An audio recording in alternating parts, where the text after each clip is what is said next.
From the classic car show in England, a look at a handful of Jaguar's best. Not easy when there's so much to choose from.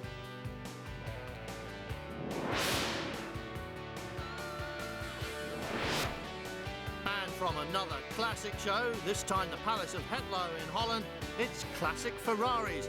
Again, so much to choose from.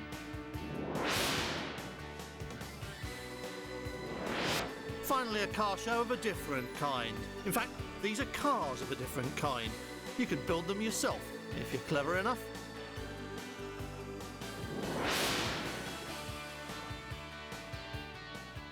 A huge gathering of classic cars under one roof. It's the NEC in Birmingham, and there's sufficient variety here to guarantee that everybody will be able to find a car and say, yes, that's the one. I'd like to take that home with me, please. There are so many classics still in existence that a whole industry has sprung up to maintain them, and manufacturers like Jaguar, who still use some of the traditional materials and methods in today's production, are able to offer a unique service to owners of classic Jaguars, matching parts and even materials extremely closely. The polished veneer of dashboard, gear lever and door trim is still planed out of entire tree trunks in wafer-thin slices, and thanks to a meticulous keeping of manufacturing records, Jaguar can help virtually any owner make his car look not only as good as new, but almost exactly as new as well. It's the skills and artistry of the craftsmen who can craft wood and polish it that make luxury saloons stand out from the merely executive, and it brings about an interesting fusion of modern production and classic restoration. Matching leather is harder than matching wood. Grain in particular is uniquely patterned, and for a perfect look it's generally better to replace all of it rather than a little. But still, Jaguar has the patterns and the colours that make restoration as close to perfection as possible. And Jaguar began life in 1922 when William Lyons, a young man then obsessed with motorcycles, founded this Swallow sidecar company. Immediately successful, Swallow soon began car production, and they began putting elegant bodies onto the chassis of the easily available Austin 7. From that success came Swallow Mania, which led via Fiat and Wolseley to the standard Swallow, launched in 1931 at the Motor Show in England, an immediate success which established the Lyons formula, mixing advanced styling, luxury finish and a very modest price. 5 years later came the drop-head sports version, and soon afterwards came the saloon cars, and finally a 2.5 sports saloon built on its own chassis and named SS Jaguar. This was the beginning of an era which produced dramatic and powerful cars which were always sports-oriented, and the development of Jaguar at the time epitomised the technology transfer between racetrack and road, leading to improvements in all areas of the cars, not just the increasingly sophisticated engines, but also suspension and braking systems too.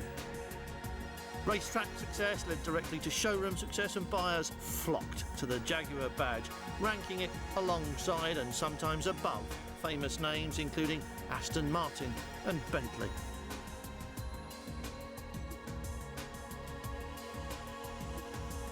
A brief interlude had separated the SS100 from its spiritual successor, a car reputedly designed on scraps of paper by Jaguar engineers on firewatch on the factory roof during the war.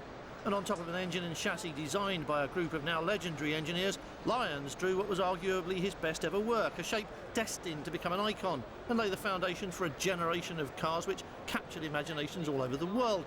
But first, as Jaguar joined all the other car makers in the post-war rush to get product rolling out of the gates, first came the Mark V saloon, necessarily something of a transition. Apart from the new Lucas tripod lights, which went on to become a hallmark of the car which followed Mark V off the production line, the Mark V itself looked like a pre-war 3.5 litre, although it was nothing of the sort, with a new chassis, torsion bar independent front suspension and hydraulic brakes. It had been in production for just a single year, and it was the last great showing of the 3.5-litre overhead block, which had been the cornerstone of the SS100's appeal. Nevertheless, it offered almost total reliability and even chalked up a good few competition successes to underline the fact, notably a third-place finish at Monte Carlo in 1951. But meanwhile, the creative energy at Jaguar was going into their new brainchild, developing the K version of the engine, which sat in a fairly conventional box chassis as seen in the Mark V, with Jaguar's trademark independent front suspension, leaf-sprung solid rear axle and massive 12-inch drum brakes. In order to defend the car's name based on a claimed 120 miles an hour top speed, Jaguar took an allegedly standard car, minus soft top and windscreen, to a deserted stretch of Belgian motorway. With a group of invited journalists looking on, Soapy Sutton reached 126.8 miles an hour and on his return journey touched 132. Point proved, said Jaguar.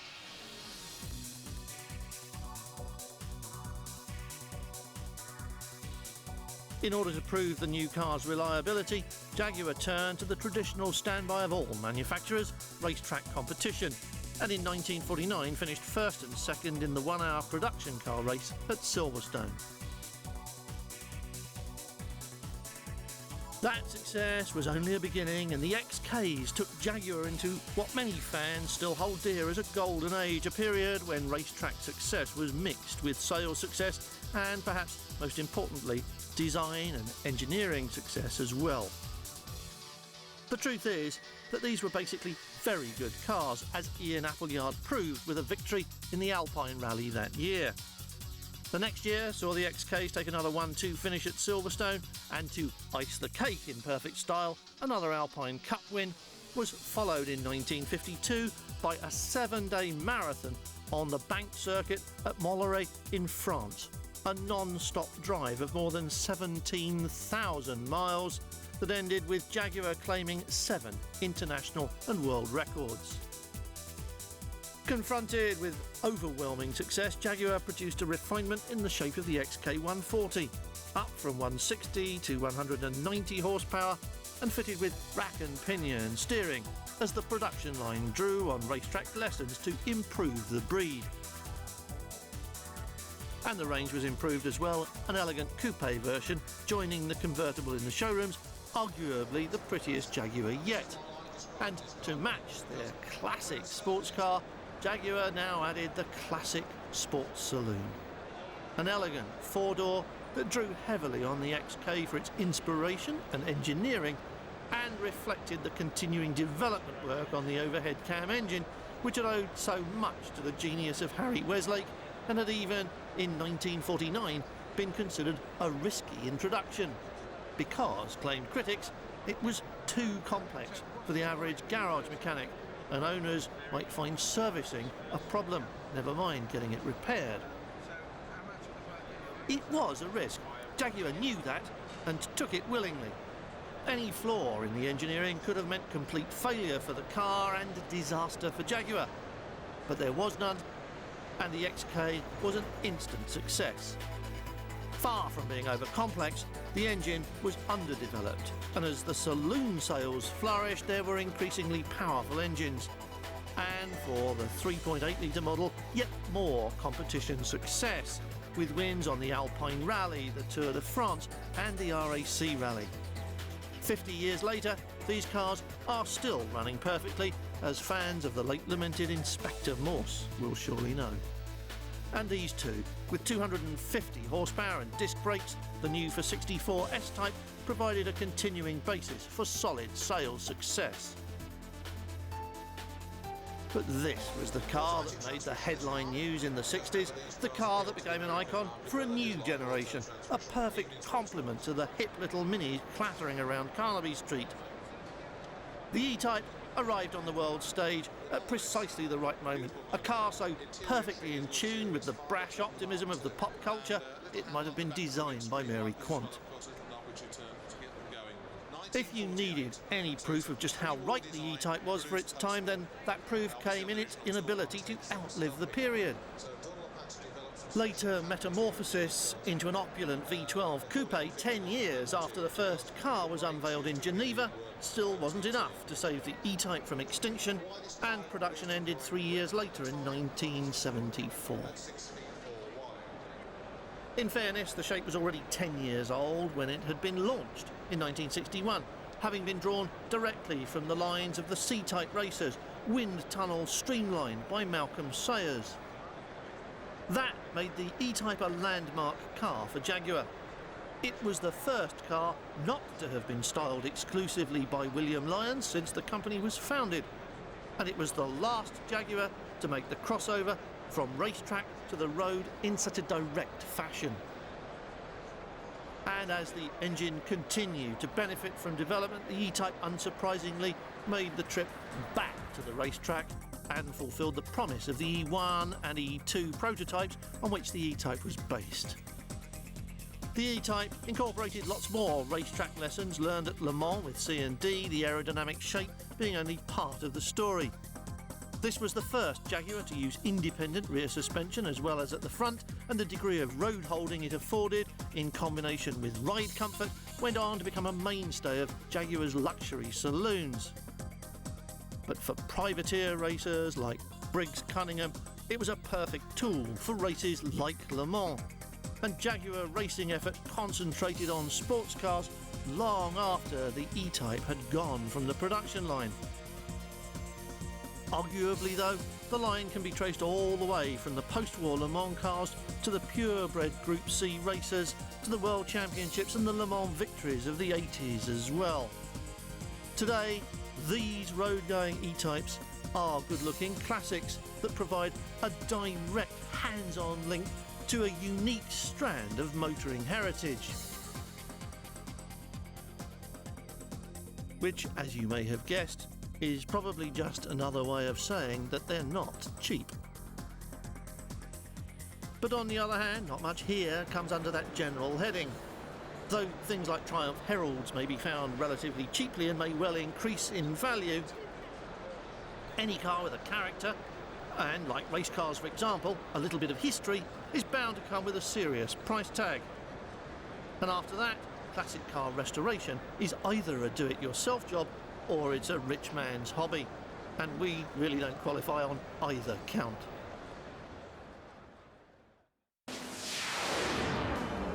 More expensive cars coming up next. At Hetlo in Holland, we found a row of Ferraris so rare we were too frightened to add up all the prices.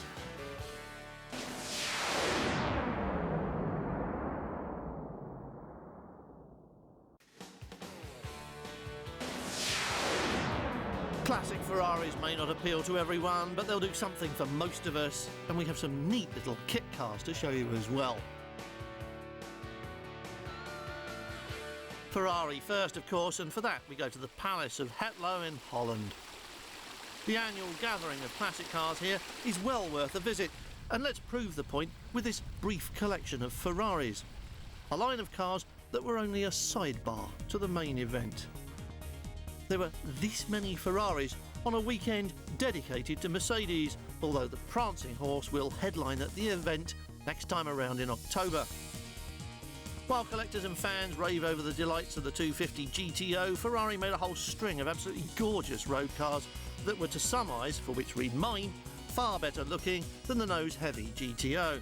The 250 GT, for a start, appears to be a better balanced design, and although it was not without its own moments of glory, nevertheless it lacks the race-winning charisma of the GTO, and consequently it doesn't have the multi-million-dollar price tag either. Let's be clear about this, there's no such thing as a cheap Ferrari, and in general the older they get, the more they cost. But if you had won the lottery or been left a small fortune by your granny, not too small mind, but if you had, then you might want to think about one of those Ferraris that are classic, rare but not yet fashionable. You won't make millions overnight, but as a long-term investment, a classic car with a good badge and a good pedigree is bound to increase in value. And badges and pedigrees don't come any more respectable than this. After starting life as a mechanic at Alfa Romeo, Enzo Ferrari raced the red cars in his own team for a few years and finally opened his garage doors for business under his own nameplate in 1946. While his interest still lay in racing and his first cars were naturally racers, he knew that he had to pay for them and that selling road cars was just about the only option available to him.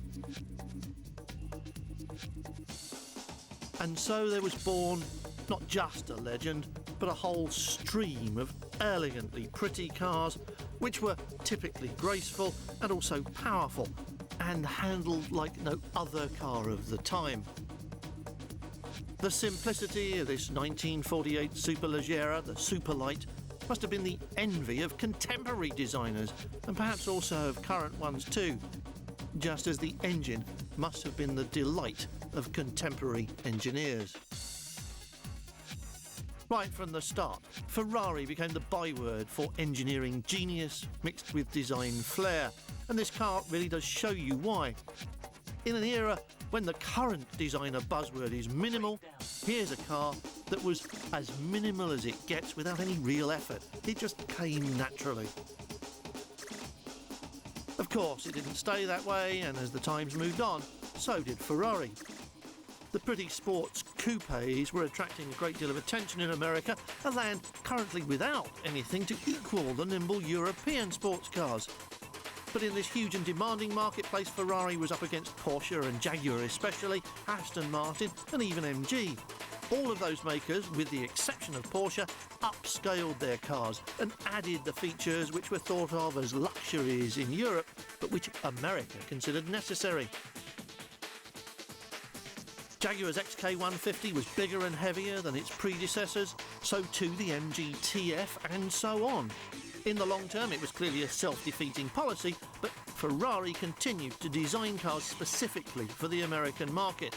And the logical final result was a winged mockery which echoed the look of the Detroit saloon cars and was called Super America. Luckily, that was a short-lived affair and did nothing to reduce the reputation of the 250 series, cars which 40 years ago were capable of 145 miles an hour. But even then, cost vastly more than a Jaguar, which could do more or less the same thing.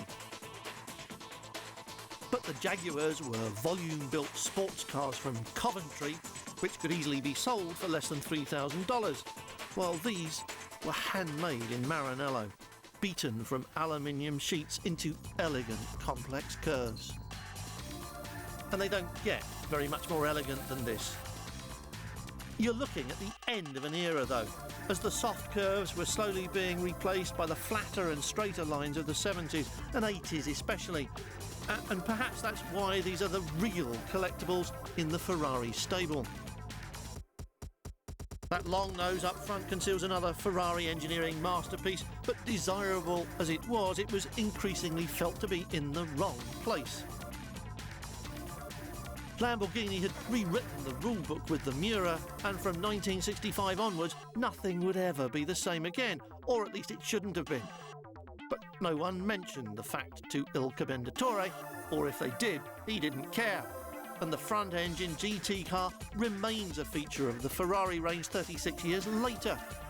Indeed, the current execution of the type, the 550 Maranello, is currently scheduled for replacement by a new front-engine design. So, seeing the GT cars as a mainstay of the brand name and image would not be a mistake, even though the 250s have been succeeded by a large number of successful and pretty mid-engine cars, which are both the mainstay of the sales and of the current Ferrari one-make racing championships, which ought to prove that the front-engine layout is an anachronism, if not an actual dinosaur. But probably no car has been the subject of as much anticipation as this one. A year after the 365 was first shown in public, the car the world was really waiting for was shown at the Paris Salon. Properly the 365 GTB4, it had already been dubbed Daytona by the media, and the name was here to stay. The Miura had already been replaced by the Urraco, the Mangusta by the Pantera, and the GT40 was busy cleaning up at Le Mans. But the Daytona had its V12 engine mounted resolutely at the front, where Enzo Ferrari believed the engine of a GT car ought to be. At 175 miles an hour, the Daytona was one of the fastest road cars in the world and still is, more than 30 years later. It was also one of the prettiest, and the long swoop of bodywork turns heads wherever these very rare and outrageously expensive cars appear. It could trace its lineage back through the 275 to the 250 and was probably the last of the front-engine cars to be designed and built for road and track. For one thing, Ferrari was already backing away from sports car racing as a factory team effort in order to concentrate on the increasing demands of its Formula One programme. And with hindsight, that withdrawal has been final. But alongside that was the declining sales graph. Even though the Daytona was popular enough, it was not a volume seller, and fewer still were sold as factory original Spiders, although plenty have been converted privately, largely as a money-making exercise. But America's emission laws finally saw an end to the big V12, ensuring everlasting desirability for a car that's one of the great classics.